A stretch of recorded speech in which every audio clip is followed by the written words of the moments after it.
অর্ধবৃত্তস্থ কোণের পরিমাণ কত ডিগ্রি?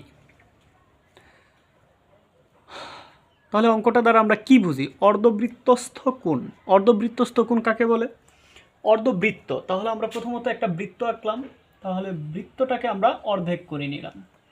এখন আমরা জানি যে একটা সূত্র আছে, সেটা হচ্ছে কেন্দ্রে যে কোণ উৎপন্ন করে বৃত্তে তার অর্ধেক কোণ উৎপন্ন করে। অর্থাৎ কেন্দ্রস্থ কোণ বৃত্তস্থ কোণের দ্বিগুণ। এখানে যদি আমাদের 180 ডিগ্রি কোণ উৎপন্ন করে, তাহলে বৃত্তে আমাদের এই যে বৃত্তের সাথে অথবা পরিধস্থ কোণ আমাদের হবে অর্ধেক। তাহলে 180 ডিগ্রি ভাগ হচ্ছে 2, তাহলে আমাদের হবে 90 ডিগ্রি। তাহলে এই প্রশ্নের উত্তর হচ্ছে আমাদের ক, 90 ডিগ্রি।